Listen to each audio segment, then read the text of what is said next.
Hi, welcome to Training Session 6 for the Paradigm Blast Design Visualization and Modeling software. In this session, we're going to learn about tie-ins, non-electric tie-ins specifically. And we're also going to learn about the concept of creating multiple timing scenarios within Paradigm. That is, creating different timing options that we can evaluate using the different tools available to us in Paradigm. To demonstrate Paradigm's tie-in functions, we're going to need a pattern. And I'm going to use the pattern from Session 5. In my case, that's available here on the recent file list. And that's because I saved the pattern at the end of Session 5.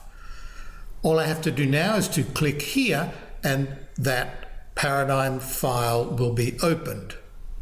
If you did not save that session, I recommend that you go back to the Session 5 holes.csv file, open that file, assign the attributes as required, and regenerate this blast hole pattern so that you can work along with me.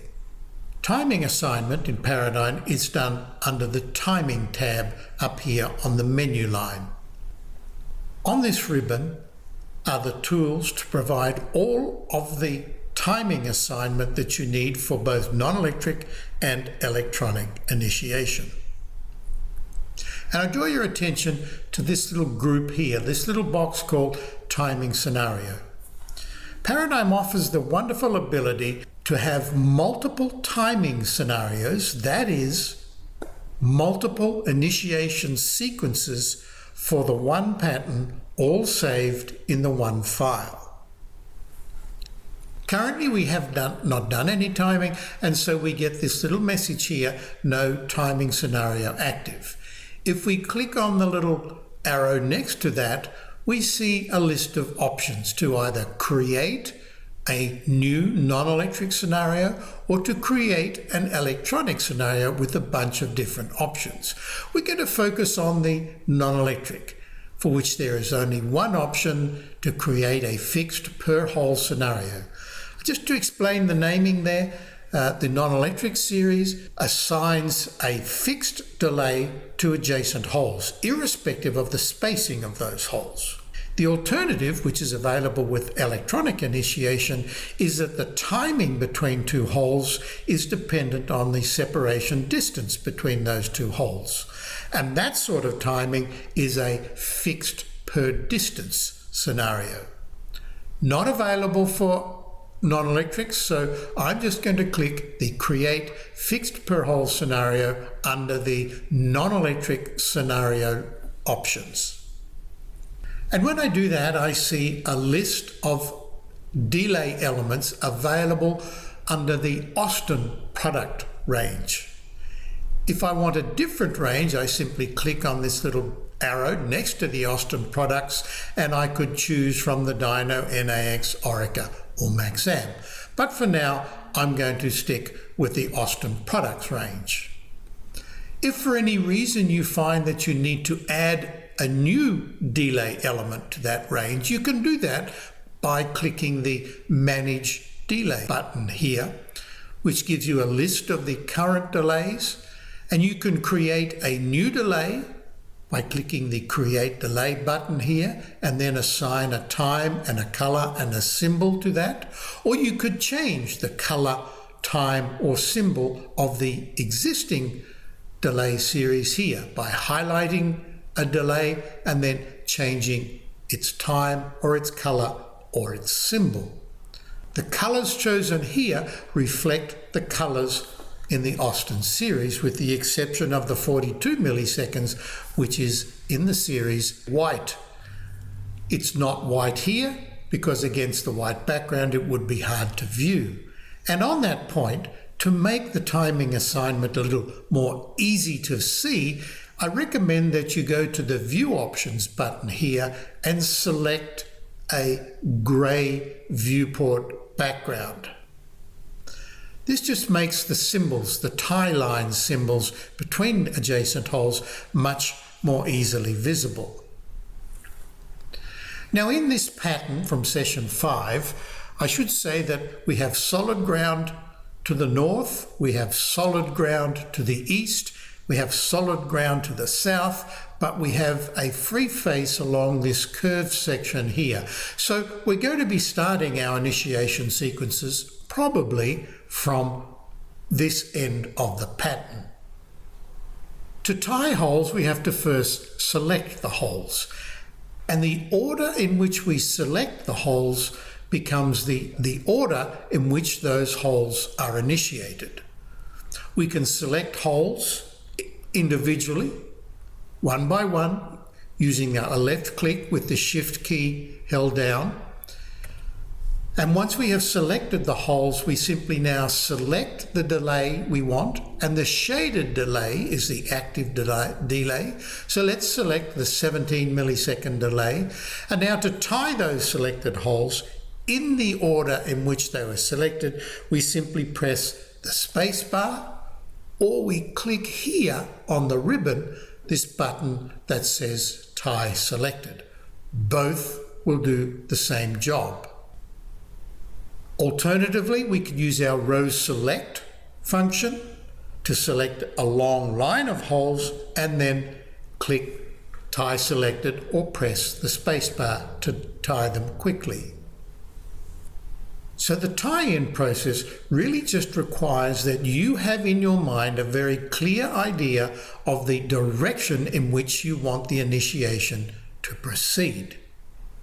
If you've got the wrong direction, for this line, for example, and you wish to reverse that direction, then you would simply select those holes again and click the reverse selected button up on the ribbon. To untie holes or to remove a delay, we must identify two holes and then click the Untie Selected button on the ribbon. Notice this little symbol here, the hole with an X drawn through it. That is the initiation point symbol. You don't have to tell the program what is the initiation point. By the time you have finished doing your tie-in, the program will tell you which is the initiation hole or which are the initiation holes if there are multiple. An initiation hole is a hole which has an outgoing delay but no incoming delay. The program identifies them automatically. So the process of tying holes is very straightforward, but a little slow if they were our only options. I'm going to erase these delays by selecting all of the holes which are tied and then clicking the Untied Selected. The next tool I want to show you to help tie sections of the blast very quickly involves the multi-row tie tool. And I'm going to do that. I'm going to be a little selective in the holes that I select, and I'm going to choose these holes, and I'm going to connect them with 17 millisecond delay, so a tap of the space bar. And now I'm going to activate my multi-row tie tool, and I'm going to tie lines of holes along this echelon down here. The multi-row tie tool enables me to do that in large groups. First, I need to select my inter-row delay time. I'm going to use 42 milliseconds. And now from any highlighted hole, I simply click and drag in the direction of the echelon. And you'll note that all of the holes get tied. The program works sequentially along each of the selected holes, looking in the direction defined by the drag, and then connects holes along those lines until there are no more holes to connect. You'll notice that there are some missing over here, but we will come back to them and do them manually a little later on. So I can continue in this manner by selecting all of these holes here.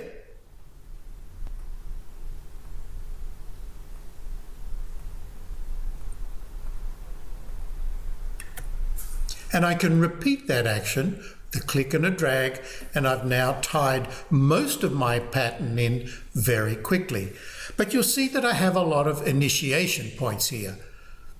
Holes which have outgoing delays without any ingoing. So I need to tie these holes in with this section of the blast. I don't need my multi-row tie tool for that anymore, so I turn that off.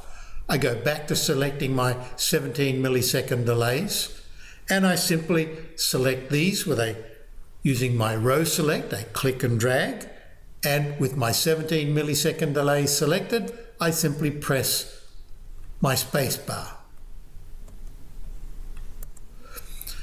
Alternatively, I could turn on this auto tie on selection, and now as soon as I select those holes, they automatically get tied. It makes the process just a little bit faster. But be warned, once you've finished tying, you must turn that off. Otherwise, every time you select two holes, the program will connect them with a delay, at least while you have the timing tab highlighted. Now we simply have to tie in the straggler holes, or the ones that were not connected via the multi-row tie tool. First, let me turn off the auto tie on selection function. Then I would say I probably want all of these holes to be in a line. So I'm going to highlight them and connect them with 42 millisecond delays. Similarly, these holes will probably be on 42 millisecond delays, and these two on 42. These two holes should not be connected, so I will untie them. These one probably should be connected, and these ones should be connected. 17's along there, and I now have most of my pattern done except down here.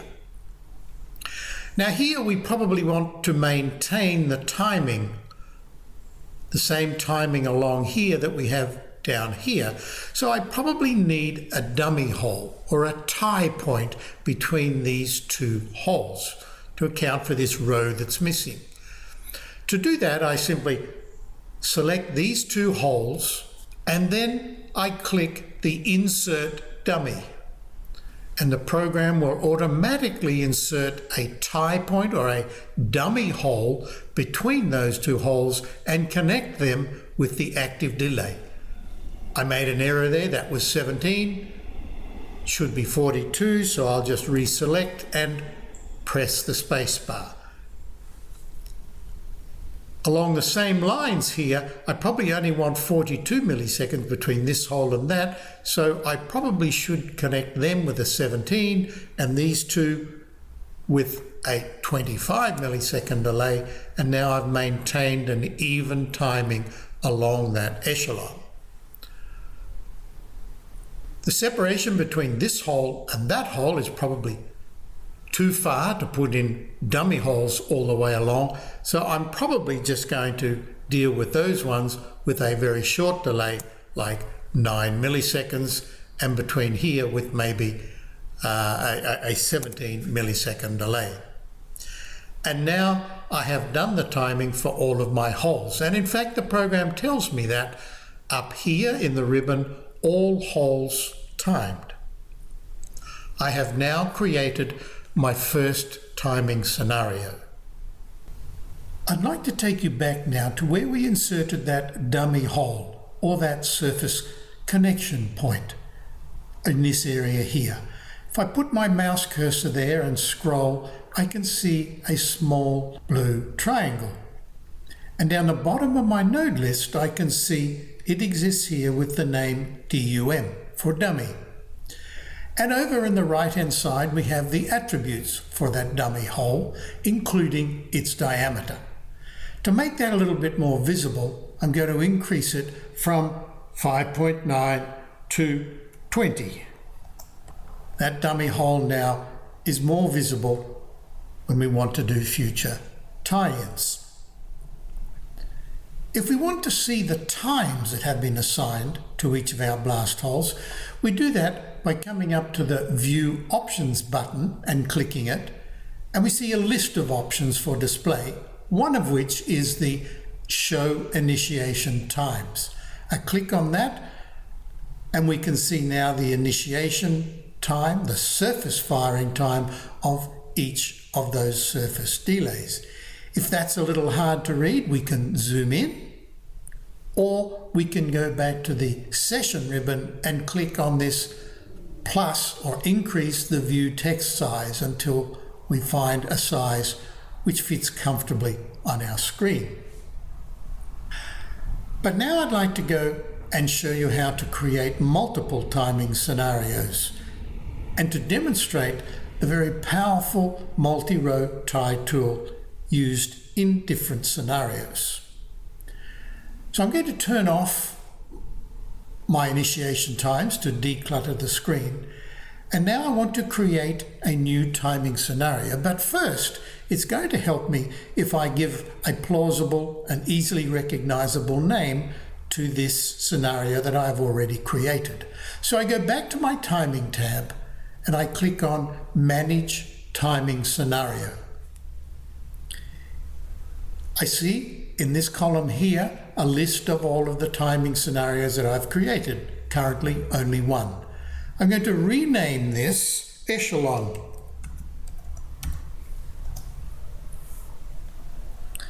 And I can now close down that panel. And you see up here, the active timing scenario is the Echelon. Now to create a new scenario, I simply re-click up here on that little pull down arrow. And once again, I go to under the section where it says Create Non-Electric Scenarios, and I click that option. I'm now presented with the full pattern of holes and the dummy hole ready for a completely new tie-in scenario. And this time I want to demonstrate the zipper. Zipper initiation has essentially what I call two control rows. So we select the first control row, and then we select the delay time that we are going to use on the branches that stem off from that control row, and I'm going to say they're going to be 17 milliseconds. Now I can activate my multi-row tie tool and I can connect all of the holes on this side of that control row. Next, I select the second control row and I do the same on the other side.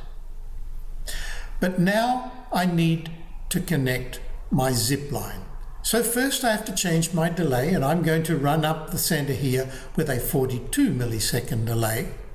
And with these holes still highlighted, I select any one of them and simply click and drag towards the hole to which I want that to connect. Then I go back and select my first zipper control line and do the same thing with my 42 millisecond zipper by a click and drag towards the hole that I want to connect to. And I've now created my zigzag zipper line in the middle of the pattern. I'm now finished with the multi-row tie tool, so I can turn that off and I can go and complete the tie-ins manually. I'm going to turn on the auto tie on selection. I've selected my 17 millisecond delays and I'm going to tie in these straggler holes at the end, and I'm going to tie in these ones over here. As we did before, I'm going to tie in these holes with 9 millisecond delays, and I need to pick up these holes at the back of the shot. Now between holes here we're going to have 84 milliseconds, 42 plus 42. I don't have an 84 millisecond to connect from here to here, but I do have 100, and that's probably going to suffice just fine. giving me a little bit of a slowdown in timing at the back of the shot. So with a click and drag, I identify those two holes and I press the space bar.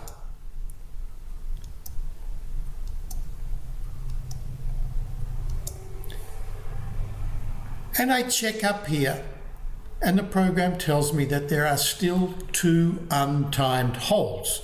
Now, if I'm having trouble identifying where those 2 holes are, I can simply click on the little pull down arrow here and click on the Select Untimed Holes option, and those 2 holes become highlighted.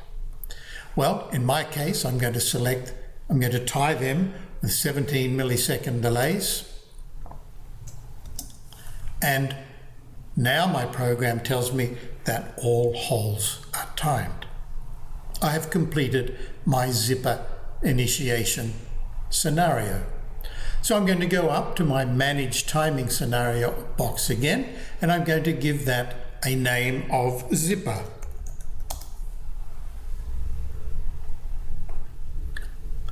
The name has changed here. If I click on this button, I can return to my original echelon timing scenario, and I can flip between scenarios simply by selecting from this list.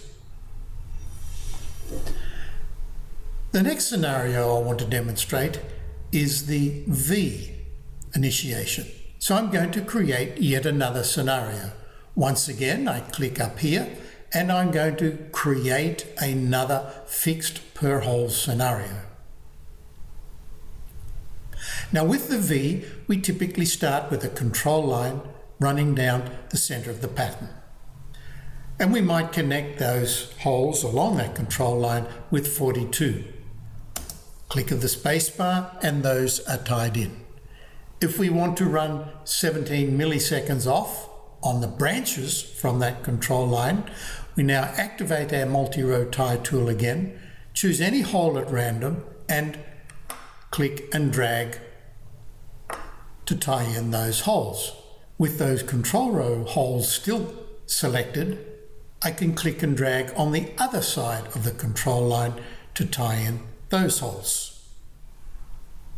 With a V initiation, we typically don't like to see 2 holes on either side of the control line with the same firing time, which they will have at the moment.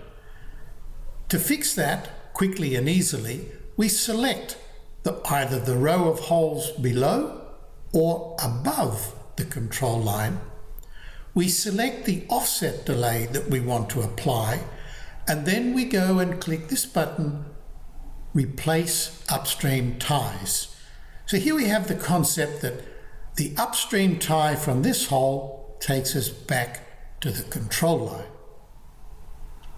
So if I now click Replace Upstream Ties, I replace those 17 millisecond delays with a 25 millisecond delay. I finish with my multi-row tie tool, so I can turn that off. I now once again have to go and tie in manually the holes, the straggler holes at the start and the back of the shot. And I do that with a click and a drag and a tap of the space bar. To pick these ones up, I select my 42, click and drag, tap on the space bar.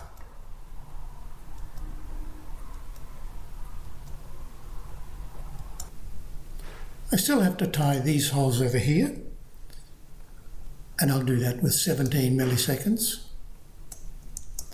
And these holes down here, once again, will connect with the 9 millisecond delay. And now my program tells me all holes are timed. I can now go and change the name of that scenario, which I'm going to call Chevron. And you can see we now have 3 timing scenarios. And we can switch between them at will simply by clicking on this small arrow here and then choosing your preferred timing scenario. I'd like to go through one last tie-in sequence with you, and that is the center lift or the drop cut. So we're going to need another scenario. I'm going to create another fixed per hole non-electric scenario. Now with the center lift, we choose a hole somewhere around the center of the blast. I've chosen hole 260 and you'll see it here in our node list. So if you wish to choose the same hole, you can choose it from the node list, or it really doesn't matter which hole you choose around the center of that pattern. So with the center lift then, we're going to start by commencing from the start hole, click and drag along one of the lines to identify those holes as you see. And I'm now going to turn on my multi-row tie tool, and I'm going to select the 17 millisecond delays, and I'm going to connect all of these echelons. At that point, I'm going to turn off my multi-row tie tool. Now, in the start of a drop cut, we don't have such long echelons, so I'm going to have to erase some of those tie lines, and I'll use the polygon selection tool to do that. So I'm going to start to draw my polygon with a click and a drag, and I'm going to identify those holes above the start hole. And I'm then going to just simply click Untie Selected. Then I'm going to activate the polygon selection tool again, and I'm going to select the holes down here. And I'm going to untie them. Now I'll continue along the row, which will be my control row. I'm going to select the rest of the holes in that row, but in the opposite direction now. So I click and I drag to the left. I'll turn on my multi-row tie tool again, select any hole at random and tie in the holes on that side. And now you can see I already have the bulk of my diamond initiation sequence. Just doing a little bit of cleanup, I'm going to first of all turn off my multi-row tie tool. I probably don't need that tie there, so I will untie that. Now once again, we don't like to have the situation of holes on both sides of the control line firing simultaneously, so I'm going to select downstream on one side of the control line. I'm going to select my 25 millisecond offset delay, and I'm going to replace upstream ties. And most people seem to put the offset delay on the other side of the control row, so I will do the same thing there. Now I need to tie my control line delays, and I'm going to choose a 67 millisecond delay this time, and in both directions. And you'll see that I have two start holes here. I have to decide which one is going to be the start hole, and I will choose this one, and so I'll connect them also with an offset delay. So I've got this hole and that hole firing at different times. And I'm now very well advanced towards my task of creating this diamond or center lift or drop cut type of blast. I still have to tie in the stragglers, so I'll select my 17 millisecond delays. I'll tie them in fairly quickly.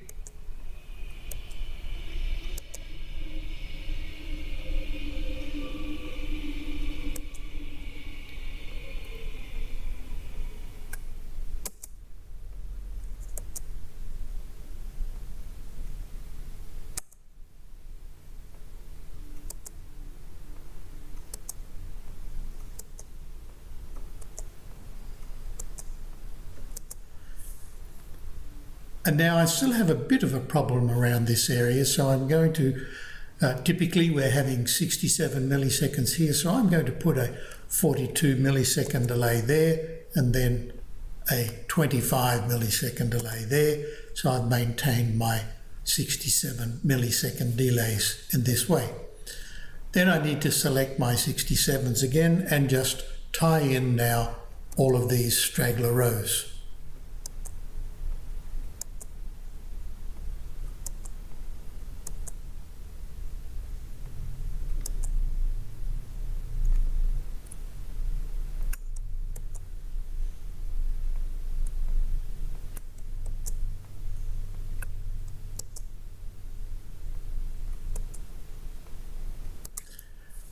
And there I now have all of my holes timed.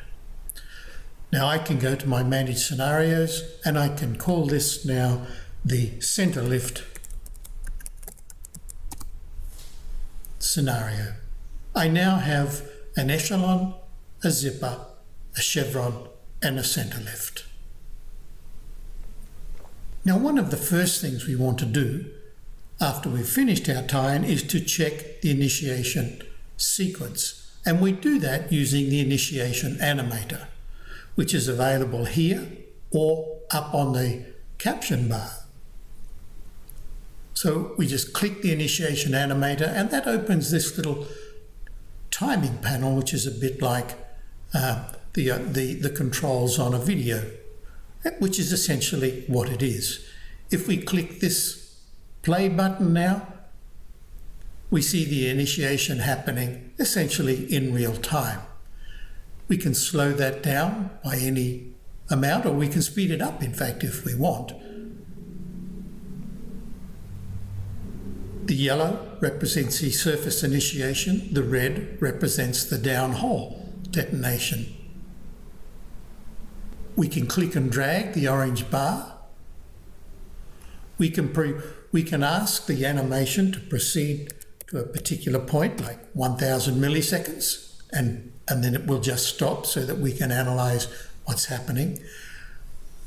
And this is a tool that is very useful for us to just check that the blast is going to go the way we think it's going to go, and that all holes are indeed tied in. Now there are two last things that I want to draw your attention to. I mentioned a little while ago the concept of the surface initiation that we could see and also the downhole initiation. But so far we haven't told the program anything about the downhole delay time.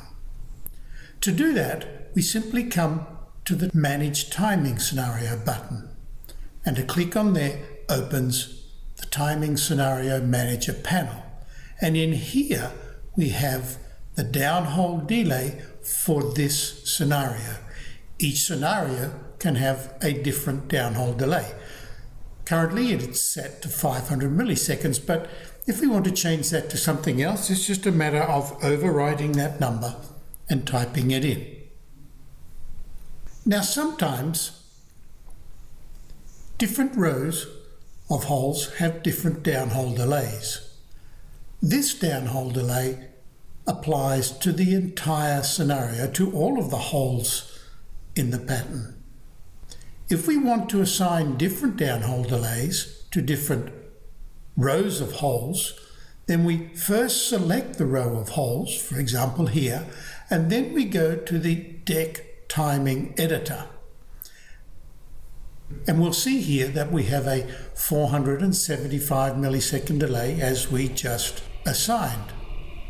We could now overwrite that number and assign a different downhole delay to that selected row or line of holes. And we can continue in this manner to assign a different downhole delay to different groups or different rows of blast holes. The second point I wanted to raise is found back here on the Session tab, and that is the Statistics button. So if we click the Statistics button, now the panel tells us a little more than we previously saw. It tells us something about the timing, the initiation system. It identifies all the different delays we have used and how many of each of those delays. It also tells us down the bottom here the number of primers. In a later session, we're going to learn how to create decks and how to multi-prime decks. But for now, I just want you to be aware that here is where the program displays an inventory of accessories. Well, that concludes Session 6, looking at non-electric initiation sequencing, and I thank you for your time and your patience in following along with me. I'll see you again in Session 7. Thank you.